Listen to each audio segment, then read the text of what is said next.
अब एक murder case काफ़ी न्यूज़ में है, सिया गोयल करके शायद दिस वन। सो अगर आप ये न्यूज़ देखते हो, पहली बात तो जब अक्सर लड़कियों के मर्डर होते हैं, रेप केसेस होते हैं, इतना चीज़ें वायरल होती नहीं है। बट अगर कोई लड़की इस तरह का केस कर देती है तो इट इज़ काइंड ऑफ कि ये क्या हो गया, ये भी हो सकता है क्या वैसा। But we need to understand कि कुछ लोग हैं जो, जब आप कमेंट सेक्शन देखेंगे ना, आप पाएंगे कुछ लोग हैं जो उस चीज़ को फेवर करते हैं कि okay this girl is doing this, ऐसा ही करना चाहिए एक्सेट्रा।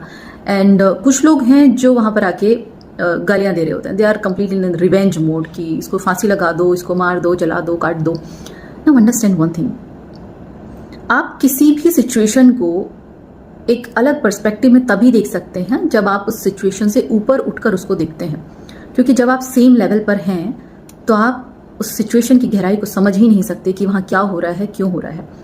तो जो लोग उस चीज़ को फेवर करते हैं या जो लोग उसके अगेंस्ट हैं, अंडरस्टैंड कि वो सब उसी फ्रीक्वेंसी पे हैं, वो उसी लेवल पे हैं। आज नहीं तो कल, या शायद आगे कई सालों बाद, कई डिकेड्स, या उनकी कभी जनरेशन में ये चीज़ें होंगी। क्योंकि वो एक सिग्नल है, एक साइन है, वो एनर्जी आपको बता रही है कि that energy is present here. आप समझते हैं कि एनर्जी कैसी है। फॉर एग्जाम्पल, उस लड़की ने जो भी किया, देखिए कोई भी जो क्रिमिनल माइंड होता है उसके पीछे एक एनर्जी वर्क करता है, उसके पीछे एक पुरानी स्टोरी चली आ रही होती है उसके लीनिएज में।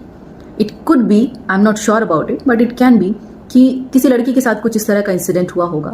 Now that girl is carrying the same energy, that same trauma, और वही जो सूक्ष्म शरीर कह लो या वही जो एनर्जीज होती हैं वो आपको पुश करती हैं, आपकी मेंटल स्टेट के अकॉर्डिंग वो आपको कैप्चर करते हैं, क्राइम्स को बढ़ावा देते हैं। तो it is kind of A revenge.